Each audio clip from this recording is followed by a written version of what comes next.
Hi, magandang araw po sa inyong lahat for our first reading of the day today. Tingnan naman po natin kung ano po ang makikita natin sa first reading of the day. Ayan. Tingnan po natin kung ano po ang makikita natin sa first reading of the day. Ayan, makikita po natin ngayon.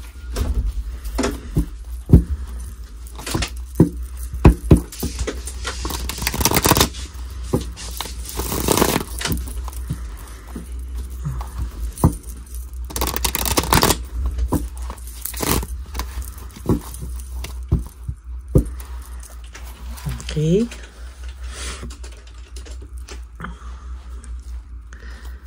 One, 2, 3, 4, 5, 6, 7, 8, 9, and 10.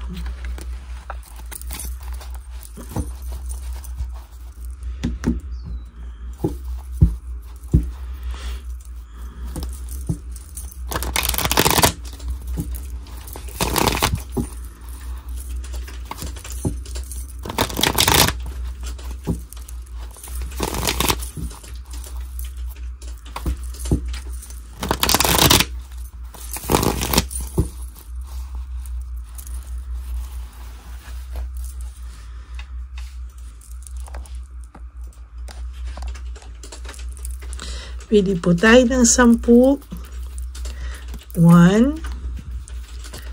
2, 3, 4, 5, 6, 7, 8, 9, and 10.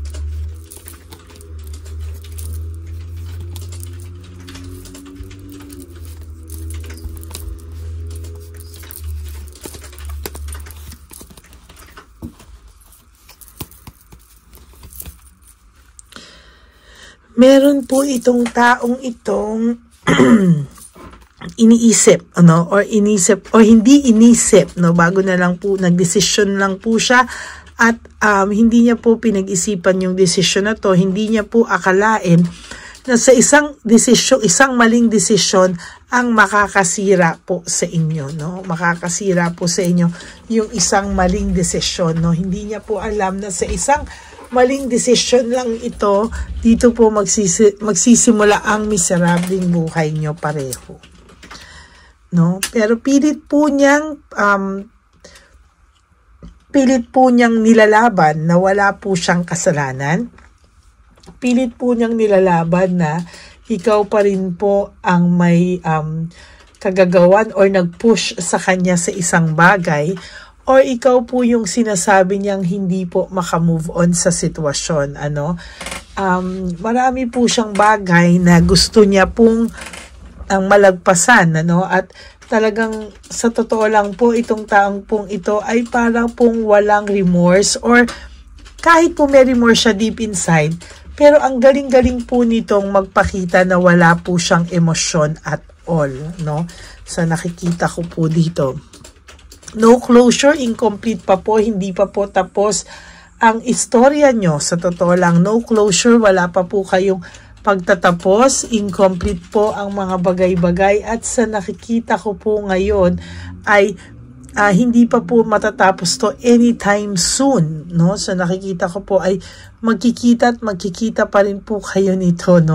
Kahit po ganito yung nangyari sa inyo, sinasabi ko po sa inyo, magkikita at magkikita pa rin po kayong dalawa. Yan po ang aking nakikita sa barahan nyo, sa araw na ito. Talagang kahit po whether you like it or not, kahit pagod ka na po sa sitwasyon mo sa taong ito, at pagod na rin po siya kaka-white lies, or pagod na rin po siya kakalusot, ay sinasabi ko po sa inyo na magkikita at magtatagpo pa rin po talaga ang landas nyo. Hindi pa rin po talaga tapos, no? Kahit po anong pakita niya sa'yo, na okay lang siyang wala ka, hindi po yan totoo. That is false success, no? Hindi po yan totoo. At sa nakikita ko po, ay patuloy po siyang makakaranas ng mga pagpipretend, patuloy po siyang makakaranas ng pagpapabiktim, no? Hindi po talaga ikaw ang may kasalanan, pero lumalabas po ikaw ang may kasalanan. May doubts ka na po sa taong to, hirap ka pong ibalik ang tiwala mo sa taong to. Lagi ka pong may pagdududa, no, sa taong ito, no? Kahit po sabihin niya na hindi na, at kahit magsabi na siya ng totoo, hindi ka na po dito maniniwala, no? Kasi po talagang nagkaroon ka po sa kanya ng talaga ng trust issues, no? Sa dami po ng ginawa niya sa'yo, talagang nakikita ko po kasi na talagang emotionally immature pa rin ito kahit ano po ang edad nito, no? Disappointed din po ito sa buhay niya, no? Kaya hindi niya po yan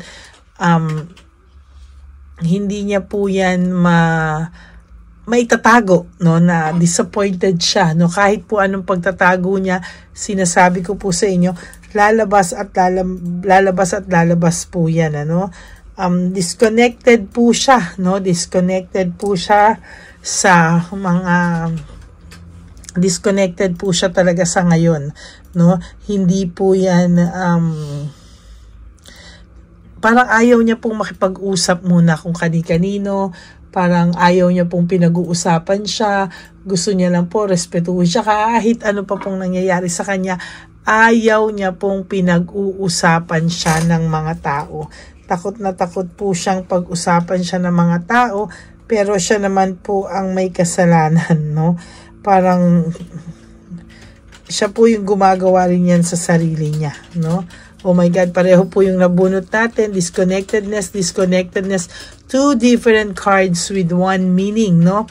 Pareho po, no? Four of Cups, no? Disconnected po talaga ang taong ito.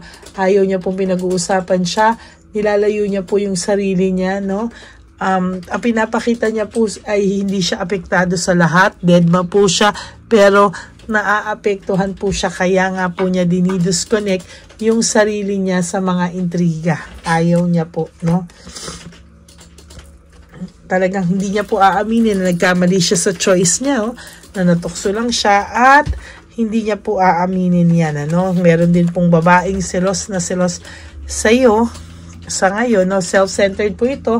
Ang third party niyo, ang gusto po nito ay pahirapan ka po talaga at siya lang po ang maging masaya.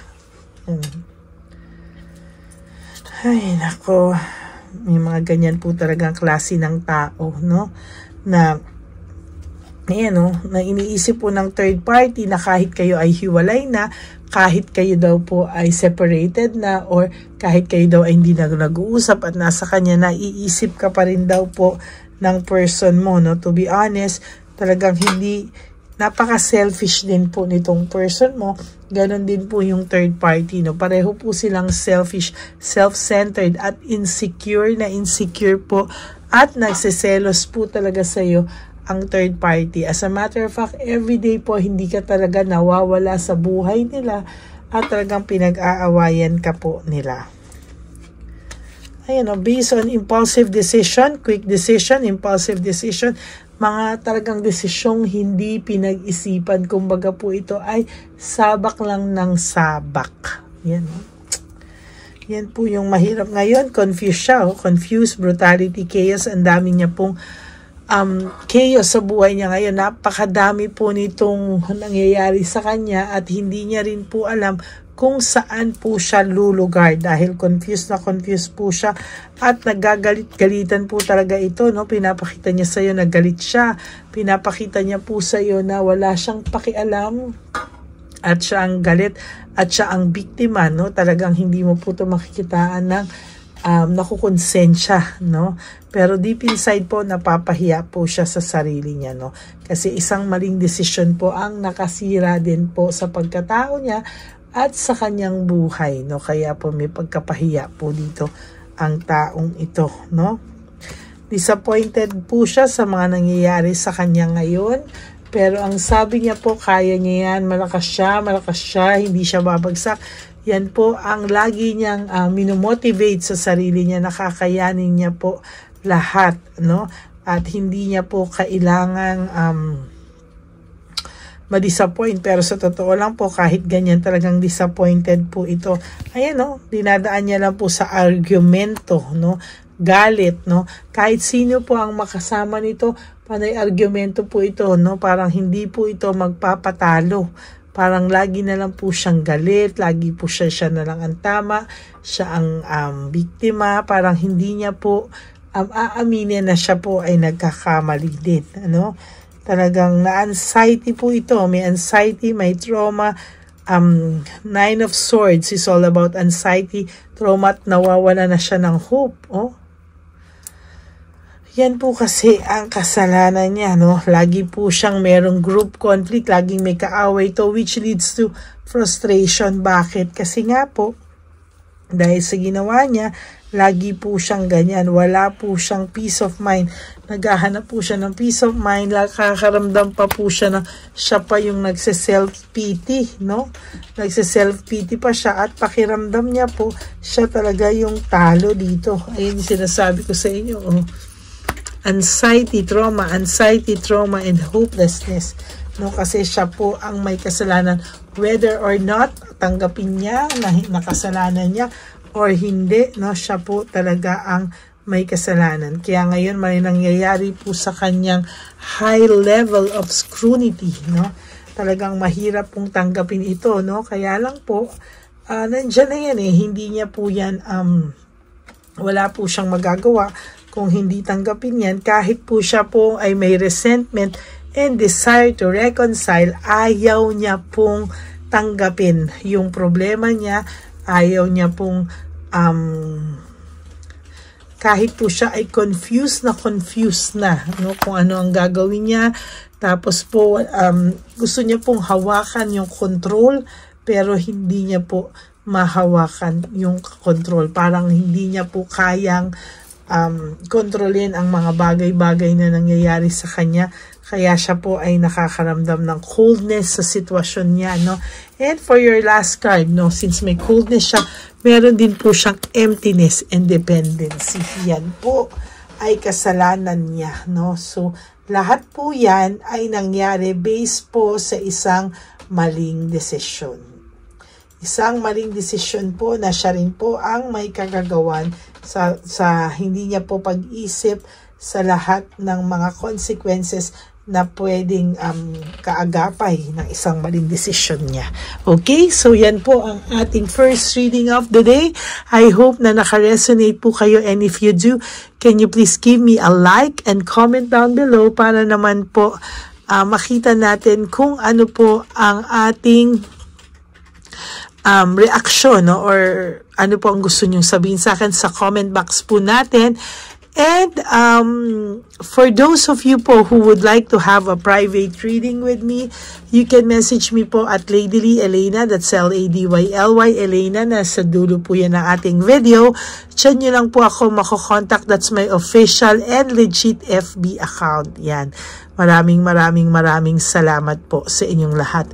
And of course, for those of you din po na who would like to give me a super thanks for this video, I would be really be grateful and be thankful po dahil po tayo ay nag-ipon na para sa ating One Love a Day Christmas edition for our dear lolos and lolas. Ayan. So, magkakaroon po tayo ng sa ating mga lolos and lolas, no, ng Christmas po yan. Siguro mga around 2nd or 3rd week, pagkabalik po natin ay aayusin na po natin ang ating One Love a Day. Maraming salamat po sa inyong lahat. And para rin po sa lahat ng hindi nag-i-skip ng ads, maraming salamat po. Tulong nyo na po yan sa ating channel at lalo po tayong maraming matutulungan dahil po sa hindi kayo nag-i-skip ng ads.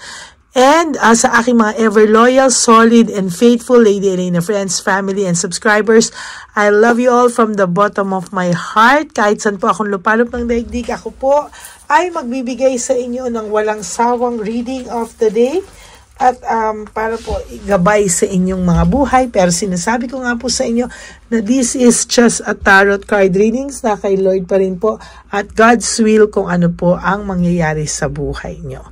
Okay? At ang lagi ko pong bilin sa inyo is that to live one day at a time. Huwag nyo muna pong isipin ng mga okasyon na parating like yung mga birthdays, anniversaries, Christmas, New Year, and ang much awaited na Valentine's Day para sa inyong lahat. Just live for today. Wake up and do 3 things that will make you happy for today. Prioritize yourself. And tomorrow is another day. Do the same thing po and eventually marirealize mo po na nakaka-survive ka na pala. Okay? And yung lagi ko rin pong paalala sa inyo na life is so short, don't make it shorter by stressing yourself from all the pains and heartaches na binigay sa inyo ng kahapon. Just surrender everything to the divine universe and just let go and let God write your life and love story. I will be back for another set of reading. Ilalabas ko po ulit yung ating wishing incenso at yung ating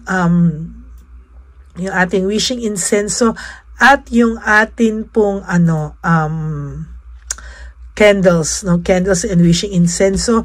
Yan, iaanuhan muna po natin yan bago natin ilabas ulit mamaya, And tuloy-tuloy nyo lang po yan at marami na pong magagandang feedback, na positive feedback sa ating mga ibang subscribers. Maraming salamat po sa inyong lahat and may God bless you all. Magbabalik po ako for another set of reading and please help me reach 20,000 subscribers talaga para po unti-unti tayo po ay nalalapit sa silver button. Maraming salamat po sa inyong lahat and God bless you all. Bye!